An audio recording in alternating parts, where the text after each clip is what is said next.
Bonjour à toutes et à tous. Alors, comment avoir les meilleurs trous d'évent du monde? Donc, je ne sais pas si vous posez la question.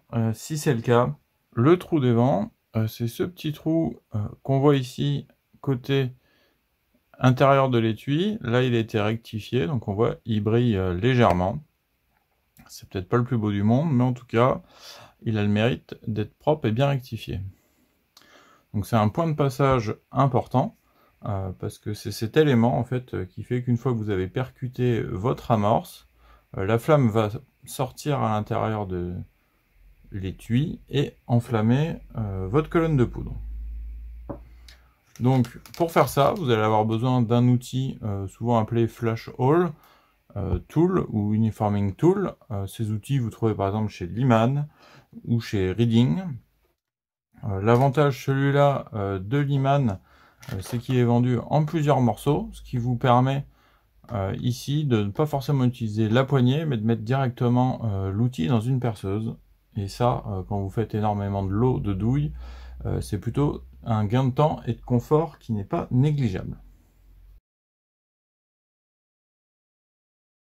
Donc cet outil, je dirais qu'il est à réserver vraiment pour les puristes du rechargement.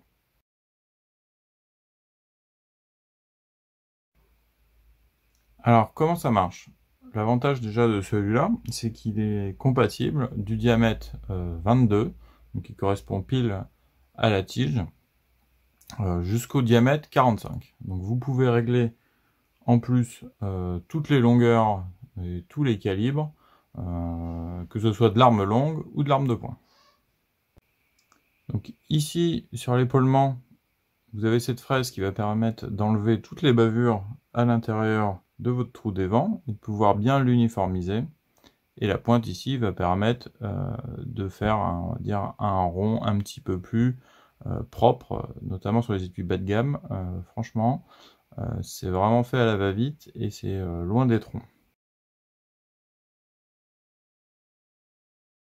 Donc l'avantage c'est que ça marche arme longue, arme de poing, quasiment tous les diamètres. Donc ça c'est plutôt sympa. L'inconvénient, encore une fois, quand vous avez des outils qui servent à tout, ben, ça veut dire qu'entre chaque calibre, vous allez devoir dévisser ici cet épaulement et vous allez devoir changer à chaque fois la longueur, mais au moins vous avez un outil pour tout faire.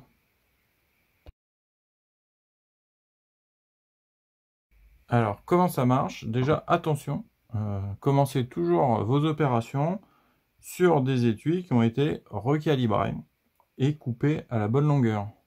C'est très important parce que votre outil, vous allez venir le mettre en contact ici et on voit que là la fraise arrive à l'intérieur.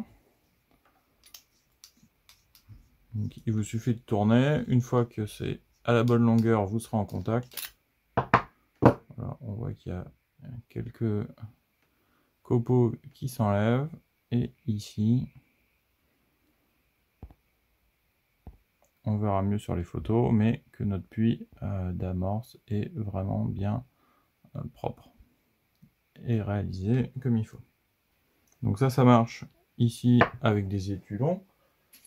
Mais on peut très bien le faire avec des étuis plus courts ou des diamètres différents. Là par exemple, si je le fais avec du 9 mm, on voit qu'il a un petit peu de mal à rentrer à l'intérieur du trou, c'est-à-dire qu'il n'était pas tout à fait forcément au bon diamètre. On va venir régler ici. Donc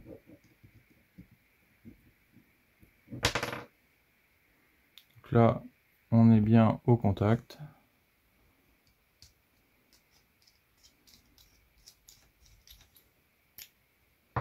On voit encore une fois quelques copeaux qui partent et on a un puits qui est bien rectifié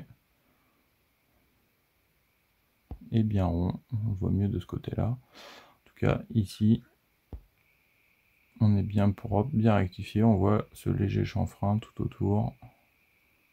On voit là sur les images le résultat, donc avant, après fraisage. Donc on voit la différence est quand même importante. Ça permet vraiment sur des étuis notamment bas de gamme de remettre quand même les choses vraiment en propre et de gagner un petit peu plus de régularité et de précision. Donc, je vous remercie d'avoir suivi cette vidéo et je vous dis à bientôt pour de nouveaux trucs et astuces sur le rechargement.